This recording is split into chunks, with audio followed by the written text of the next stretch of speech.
E esta noite temos o prazer de receber em nossa conversa Kaveh Shahruz, advogada e pesquisadora sênior no Instituto MacDonald Laurier, porta-voz da Assembleia do Reino do Irã, Gazel Sharmad, e Salah, ativistas políticos curdos. Muito obrigada a todos por se juntarem a nós esta noite. Porque o apagão continua e os corpos estão se acumulando, e Bahavi pede tomadas de poder e Trump ameaça ataques, e todas as apostas estão ficando cada vez mais altas. E nós nos perguntamos, estamos assistindo a uma revolução ou ela vai morrer na escuridão? Antes de começarmos nossa conversa, aqui vai um breve resumo do que está acontecendo. Em todo o país, os protestos no Irã entram na terceira semana, sem indícios de recuo da República Islâmica.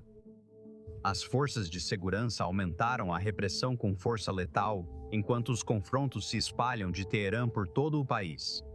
Um quase total bloqueio da internet tornou a verificação independente difícil, mas estimativas não oficiais sugerem que o número de mortos já chegou a centenas, podendo ser muito maior. O chefe de polícia do Irã emitiu advertências diretas, descrevendo os distúrbios como tumultos e prometendo uma resposta, abre aspas, firme, rápida e dura, ao mesmo tempo em que alerta os manifestantes de que a continuidade dos protestos pode ser fatal. O presidente Massoud Pezeshkian culpa potências estrangeiras, acusando Estados Unidos da América e Israel de orquestrarem os distúrbios. Uma liderança sob pressão interna repete declaração conhecida, enquanto a crise recebe advertências internacionais fortes. Donald Trump afirmou que monitora de perto a situação e alertou que, se os massacres continuarem, os Estados Unidos da América poderão atacar. O presidente do parlamento do Irã ameaçou retaliação e afirmou que forças dos Estados Unidos da América e Israel serão alvos se o Irã for atacado. Enquanto isso, Israel está em alerta máximo, se preparando para possíveis consequências caso as tensões escalem para um confronto direto. Mas analistas alertam que o desfecho está longe de ser simples. Um ataque externo, se não derrubar decisivamente Ali Khamenei, pode fortalecer o regime, unindo o país e afastando manifestantes das ruas. O filho do último monarca do Irã, Reza Pahlavi, está incentivando os manifestantes a permanecerem nas ruas, expressando confiança de que Washington está pronto para ajudar. Mas, à medida que a pressão aumenta, tanto interna quanto externamente, duas grandes questões surgem. Aqueles que se opõem ao Ayatollah conseguem apresentar uma frente unificada? E se o regime cair, o que vem depois? Certo, então estamos em 1979 ou estamos assistindo a uma revolta morrendo na escuridão? Como de costume, iniciamos com uma rodada relâmpago. 30 segundos para cada uma apresentar sua opinião inicial e seguimos a conversa. Kaveh Shahruz, seus 30 segundos começam agora. Pode começar. É bom estar aqui com vocês. Acredito que esta revolução tem grandes chances de sucesso, mas isso depende do presidente Trump e de outros poderes como Israel. Francamente, há centenas de milhares, talvez milhões, nas ruas sendo incrivelmente corajosos e lutando com tudo, o que não é muito contra um regime fortemente armado e pronto para usar força. Os manifestantes fazem de tudo para derrubar o regime e confiam nas palavras do presidente Trump, que afirmou que os Estados Unidos da América estão prontos para agir e ajudar caso intervenham. Se ajudar, esse regime será derrubado. Certo, Ghazaleh Shirmard, você tem 30 segundos para compartilhar seus pensamentos. Obrigada por me receberem. 1979 não foi uma revolução, mas um golpe islamo-marxista com apoio externo, que tomou o Irã à força e instalou um ayatolá islamista. A ocupação de 2009 foi a primeira chance de um levante nacional e internacional para reverter o que ocorreu em 1979. Mas isso cessou devido às forças ocidentais, que ignoraram os apelos do povo iraniano por libertação. Então, espero que o que estamos vendo agora seja uma nação se levantando e retomando seu país. E estamos pedindo ajuda às forças internacionais. Sushala, quais são seus pensamentos? Sim, na minha opinião, Nader, em 1979 havia grande unidade entre as forças antimonarquistas, algo que não vemos hoje na oposição. No Movimento Verde de 2009, as demandas eram reformistas, com slogans como "Onde está meu voto?". O que vemos hoje é muito diferente. Os slogans são muito mais radicais, os protestos são mais amplos e atravessam toda a sociedade. Acredito que isso continua o movimento Jina, ou Mulher, Vida, Liberdade, iniciado no Kurdistão e que transformou a resistência no Irã. Senhoras e senhores, fiquem à vontade para participar da conversa a partir de agora. Mais adiante, durante nossa conversa, vamos falar sobre a intervenção ou assistência estrangeira nesse caso, mas vamos começar pelo cenário doméstico, a repressão em si. Por que não conseguimos verificar o que está acontecendo durante os apagões? Lá, o regime está perdendo o controle ou está criando uma desculpa, por assim dizer, para que o IRGC massacre, senhor Charus? Bem, O IRGC está cometendo um massacre, não há muito o que ver. Mas as poucas informações que conseguem vazar pelo Starlink e outras fontes como essa nos mostram cenas horríveis de milhares de assassinatos. Lamentavelmente, sabe, é muito difícil verificar números exatos no momento. Mas o que sabemos com base no comportamento do regime no passado. E o que as poucas informações que estamos coletando indicam que estamos vendo uma horrenda violação dos direitos humanos acontecendo diante dos nossos olhos. então, nesse sentido, Ghazala Shirmar não está colocando a culpa. Mas, obviamente, vemos apelos de Barlav anteriores ao massacre acontecendo no local. Liderar uma revolução em Maryland ou expor pessoas ao risco enquanto está seguro é uma questão que precisa ser discutida. Eu não entendi muito bem a pergunta, mas deixe-me explicar o que está acontecendo dentro do Irã. Como já dissemos, essa ocupação ocorre desde 1979 somando 47 anos de revoltas sucessivas, construídas umas sobre as outras. Então isso não é algo que vem de fora, que é feito de fora. Este é o povo iraniano se levantando junto. Mas é organizado. É organizado em coordenação com o exterior. Toda revolução tem seus jamulãs internos, liderando a revolução de dentro. E eles têm os objetivos externos que estão coordenando com o interior. O príncipe herdeiro e a oposição formam uma coalizão, enquanto fora disso atuam o governo e as forças de transição, liderados pelo príncipe Reza Pahlavi. Eles falam nas ruas, direcionados à oposição externa, para ter uma representante com quem as nações ocidentais possam conversar, possam recorrer e agora possam verificar e coordenar o que está acontecendo dentro das ruas. Isso não é espontâneo. Ninguém simplesmente decidiu gritar por Reza Pahlavi de repente, mas isso é coordenado desde o ano passado e se baseia nas revoluções anteriores, então é a vontade de todo o povo iraniano. Mas isso também precisa ser gerenciado de fora. Então é orgânico, mas com gestão externa. Senhor Salah, o que acha? Por favor, permita-me discordar. Esses protestos não começaram por um chamado de Reza Pahlavi, nem continuam por causa dele. Eles já estão acontecendo há mais de 2 semanas, enquanto o chamado dele foi feito apenas alguns dias atrás. Isso não é novidade. Ele já fez chamados semelhantes e lançou várias campanhas no passado, incluindo a campanha Eu Dou Meu Mandato, e nenhuma delas jamais recebeu apoio público significativo. O que você está vendo agora é uma campanha impulsionada pela mídia que o amplifica e seus apoiadores circulam seletivamente certas imagens e filtram outras. Acredito que isso não reflete a realidade local. Então, que aproveitador do movimento de protesto orgânico, é isso que você está sugerindo, senhor Salah?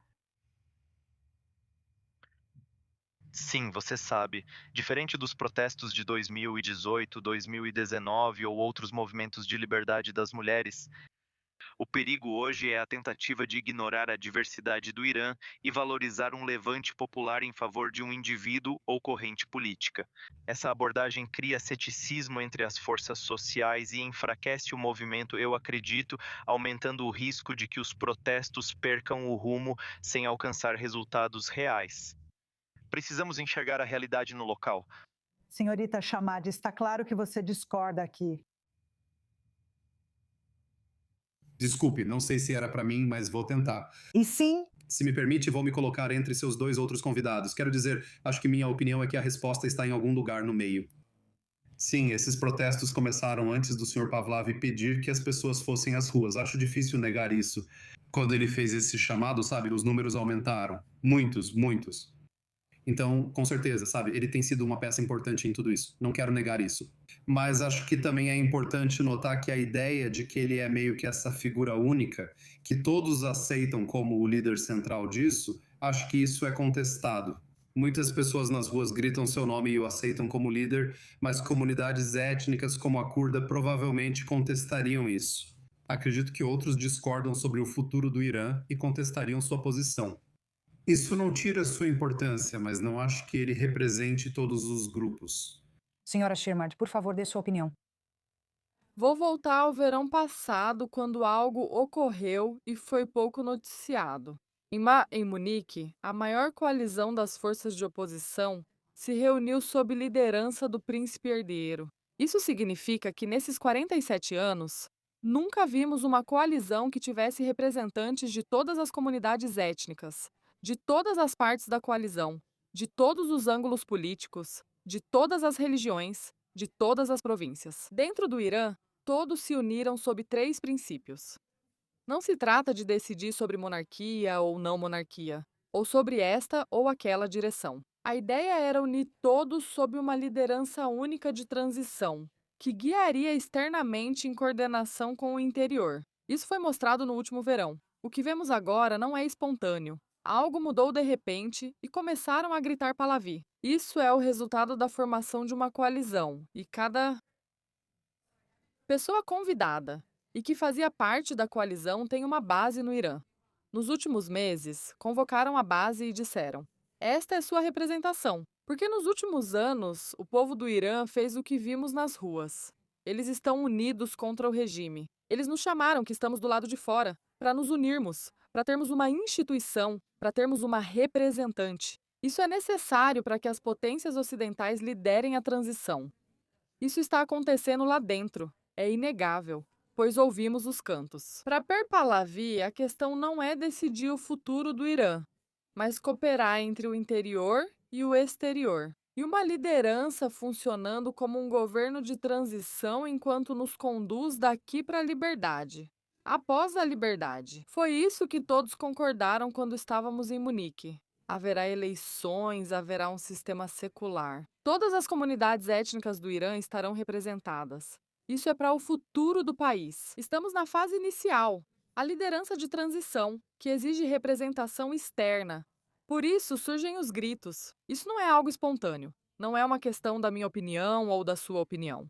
Esses são os fatos concretos. Com todo respeito, se me permite intervir, um dos principais slogans do grupo Pahlavi que se ouve muito e é repetido pela esposa do Sr. Pahlavi. Vários conselheiros dizem morte a grupos, como morte à esquerda. Acho falso dizer que ele representa todos os grupos ou que o encontro de Munique reuniu todos eles. Acho que muitas pessoas contestariam ter sido representadas nesse encontro. Acho que se você prestar atenção nas palavras do Sr. Pahlavi e de seus conselheiros e pessoas próximas, perceberá o mesmo.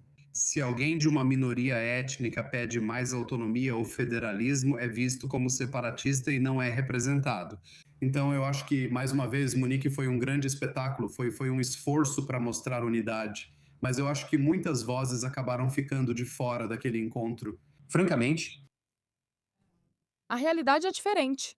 Porque se você tem representação lá, nós tínhamos curdos lá, tínhamos pessoas de esquerda lá, tínhamos eu lá. Quem é a ligação entre a esquerda e a direita lá? Então isso é o primeiro de tudo. Os fatos falam contra isso. Em todo o campo, temos vozes destrutivas que estão sendo ouvidas. Infelizmente, elas estão presentes, mas não representam minhas massas. Em tudo o que eu faço, há multidões de pessoas vindo tentar me difamar. Difamar os movimentos. Difamar isso. Agora não é o momento de discutir nada disso, porque o povo do Irã está nas ruas durante um apagão, sendo massacrado. Não temos tempo para discutir ou para encontrar uma liderança diferente. Esta é a que se formou agora. É a que podemos usar neste momento. Tivemos 47 anos para formar qualquer outra alternativa. Nós temos dentro do... não se pode afirmar que isso representa todos e, ao ser questionado, pedir para calar os outros. Isso não é uma forma justa de conduzir o debate. Senhor Saler, por favor, dê sua opinião. Sim, o que, na minha opinião, como curdo? O que estamos vendo em alguns meios de comunicação em persa no exterior é a promoção de um chamado salvador, como você vê nesta conversa também. Liderança e salvador não são iguais. Precisamos de liderança, não de um salvador. Dizemos que ele é nosso salvador e também o deixamos conduzir. Eu não conheço o governo. E podemos falar sobre secularismo, sobre todos esses fatos, mas infelizmente não. A sociedade precisa de um salvador e a história mostra que o modelo de salvador é frequentemente perigoso. Já vimos vários casos na história.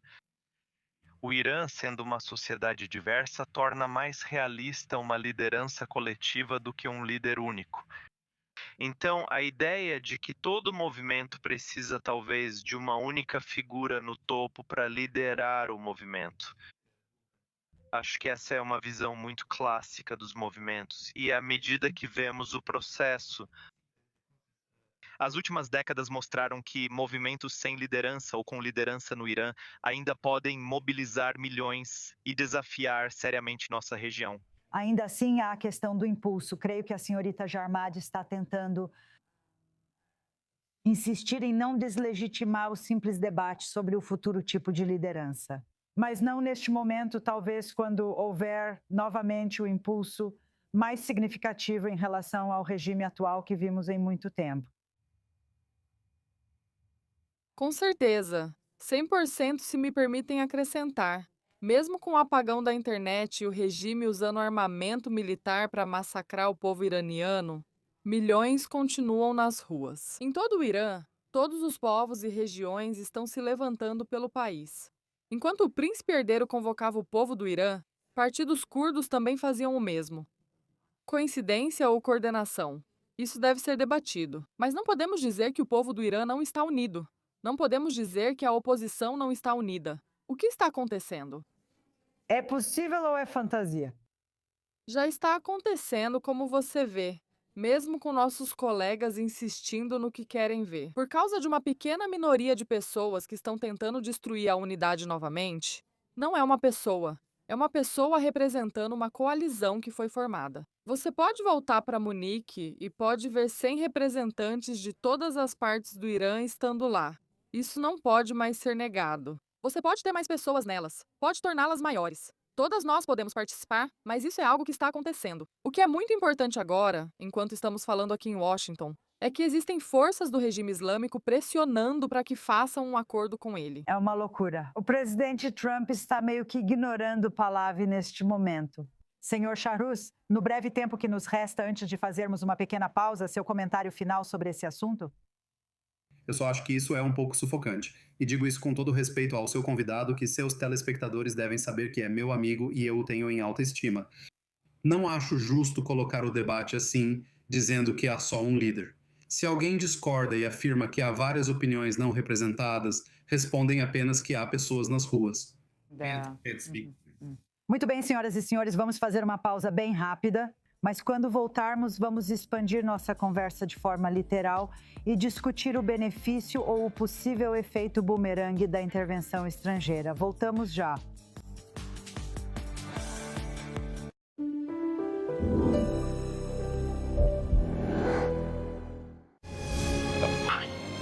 Esta é a casa do líder. Ela tem 96 anos. Isso é o que ela tinha para comer hoje. Ela tem uma panela com água e trigo. Meu pai foi morto pelos nazistas. E eu fiquei órfã. Certo, bem-vindos de volta à cúpula. Trump está dizendo que está pronto para agir. Será que ele vai? Será que não vai? E se ele for, será que vai sair pela culatra? Antes de continuarmos nossa conversa, vamos ouvir um trecho. Então, o Irã está com grandes problemas. Parece para mim que o povo está tomando certas cidades que ninguém achava que seria possível há apenas algumas semanas. Acompanhamos a situação com cuidado. Já deixei claro que se matarem pessoas como antes, vamos intervir. Vamos atingi-los com força onde dói, sem enviar tropas, mas atingindo-os muito forte onde importa. Certo, vamos começar com outra rodada rápida e continuar a conversa a partir daí. Essa intervenção estrangeira salva revoluções, ou melhor, essa especificamente, ou as destrói. Assu Saleh, assuma a liderança. Seus 30 segundos começam. Obrigado. Acho difícil prever resultados, pois nunca vivemos situação totalmente comparável. Há padrões claros que podemos observar. Nos últimos 47 anos, Quando há protestos, o regime iraniano rapidamente culpa inimigos estrangeiros, principalmente Estados Unidos e Israel. Os manifestantes que são presos geralmente são acusados de Spunesh Muharram, em persa, chamado de travar guerra contra Deus ou agir contra a segurança nacional. Não. Você pode terminar a frase, claro. Ok, ótimo em todos os casos. Mas é por isso que a interferência estrangeira pode fortalecer a narrativa do regime e facilitar a opressão, mas também existe outro lado. Dependendo do tipo e escala do envolvimento estrangeiro, isso também pode enfraquecer o regime. Senhor Saleh, seguimos a conversa apenas encerrando a primeira rodada de ideias. Kavisharous, qual sua opinião? Acho que, pessoalmente, eu daria boas-vindas à intervenção estrangeira neste caso. Muitas pessoas, eu diria, que estão nas ruas hoje saíram com esse entendimento. Baseados no tweet do presidente Trump de que os Estados Unidos da América estão prontos para agir, eles foram às ruas acreditando no apoio americano. Acredito que, se os Estados Unidos não se envolvessem, seria uma grande traição. Eles têm maneiras melhores de agir. Acho que deveria mirar no aparato repressivo do regime. E isso pode realmente dar uma ajuda tremenda às pessoas que estão arriscando suas vidas pela liberdade. Por fim, Ghazaleh Shermard, quais são seus pensamentos? Primeiro, precisamos corrigir o termo para intervenção. O que o povo do Irã está pedindo é que a comunidade internacional intervenha e os ajude. Isso não é intervenção estrangeira. Intervenção estrangeira é o que o regime islâmico dos ayatolás fez ao intervir na Síria com o regime de Assad. Eles intervieram nos assuntos de Israel, com o Hamas sendo instalado lá. Eles intervieram nos assuntos do Líbano, com o Hezbollah estando lá. E também intervieram no Iêmen com os Houthis lá. Eles intervieram em todos os governos ocidentais com a infiltração nas nossas academias e no poder. Então isso é intervenção estrangeira. O povo do Irã não está pedindo isso. Queremos ajuda. Sim, e a terminologia é fundamental nesse aspecto. Então, por favor, sintam-se à vontade para retomar a conversa a partir daqui. Bem, de forma semelhante à minha pergunta da rodada anterior. Aviso de sexta-feira, massacre de sábado. Trump... As declarações de Trump estão encorajando os manifestantes ou apenas dando ao regime uma desculpa, entre aspas, para matar o Sr. Sharous? Eu não acho. Sinceramente, não acho que a República Islâmica precise de desculpas para matar. Nunca entendi esse argumento, que diz que, se os Estados Unidos ou Israel ajudarem os manifestantes, isso dá ao regime uma desculpa. O regime tem matado manifestantes e iranianos inocentes com prazer há 46 anos, vai continuar fazendo isso. Precisamos de ajuda neste momento. Sr. Saleh, como esse apoio ou assistência deveria ser, sem ameaças, sem colocar em risco a causa da questão? Exatamente, eu concordo na minha opinião. Uma intervenção estrangeira em grande escala, se enfraquecer a capacidade militar e de repressão do regime, pode ajudar a apoiar o protesto do povo. O que ouvimos hoje dos líderes mundiais, especialmente nos Estados Unidos, é principalmente apoio verbal. Se esse apoio não for seguido de ações concretas, ele se torna, na verdade, contraproducente. A retórica vazia apenas reforça a narrativa do regime e justifica a intensificação da repressão. Sr. Shermard, que tipo de assistência seria útil? O que correria o risco de ser contraproducente? O mais importante agora é um posicionamento moral claro em apoio ao povo iraniano. Vimos o impacto de um único tweet do presidente Trump. Isso encorajou o povo, ameaçou o regime e uniu as forças, neste momento. Imagine o que aconteceria se o presidente Trump realmente falasse diretamente ao povo iraniano do Salão Oval. Antes de discutirmos se a intervenção deve ser militar ou não militar. Isso é algo que vimos na história, nos maiores momentos históricos, quando o líder do mundo livre fala diretamente ao povo. Isso muda o foco. Isso cria um efeito dominó a partir do qual todas as outras intervenções virão depois. Isso não precisa de aprovação do Congresso. Isso não precisa de nada acontecendo. Não precisamos de tropas em solo. É só um discurso do presidente Trump ao povo do Irã. Veremos o que acontece depois. Sr. Sharous, sabe, você pode odiar o regime e se opor a ataques militares dos Estados Unidos da América, pode querer a mudança de regime e rejeitar soluções impostas pelo Ocidente. Neste debate, você pode defender as duas posições ou ainda não é o momento? Bem, quero dizer, acho que é uma daquelas posições que você pode, em teoria, Sustentar. mas dependendo da situação no local. Centenas de milhares de pessoas estão sendo atingidas por balas reais. Então a nuance é irrelevante. A nuance não importa agora. Essas pessoas pedem e precisam de ajuda, e o mundo livre deve auxiliá-las. Podemos debater o significado disso em outro momento. Então, senhor Sal, voltando ao que você sugeriu, existem diferentes níveis de apoio, por assim dizer, ou diferentes graus de apoio, então apoio não violento. Por exemplo, ataques cibernéticos a Starlink, sanções que poderiam ser impostas imediatamente, mesmo antes de uma decisão de entrar totalmente em ação. Exatamente. O apoio não deve se limitar apenas a medidas militares. Acredito que países que não estão diretamente envolvidos militarmente ainda têm ferramentas poderosas à sua disposição. Fechar, por exemplo, as embaixadas do regime, congelar os bens de altos funcionários e fornecer comunicação, como você disse, Starlink, e equipamentos eletrônicos para que as pessoas possam permanecer conectadas com o mundo exterior. Se preciso, as pessoas também devem ser capacitadas para se defender. Como Kurt, eu sei que nesse contexto, a cooperação com as forças ou partidos curdos no Kurdistão, que possuem estruturas militares treinadas e organizadas, pode desempenhar um papel particularmente eficaz.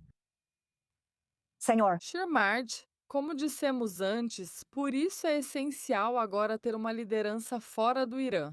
A liderança durante a transição é determinada pelo povo no local após essa fase, quando o Irã for libertado. Tudo o que meus colegas trouxeram, todas as opiniões deles e tudo mais será decidido depois. Haverá tempo suficiente depois. Com o regime usando força militar para massacrar o povo do Irã, precisamos agir imediatamente. Por isso é importante lembrar que nossos adversários não apenas assistem a isso. O regime, neste momento, está atacando e tem seus grupos de lobby dentro de Washington, tentando conseguir um acordo para se salvar. E quanto a outras forças, como o MSC, que é outro grupo terrorista islamo-marxista, também estão atuando em Washington neste momento. Essa é a principal razão pela qual precisamos de uma liderança com quem Trump e Bibi Netanyahu possam dialogar. Que reúna tudo isso, seja representativa pelo povo do Irã e possa conduzir a isso, ao momento da libertação,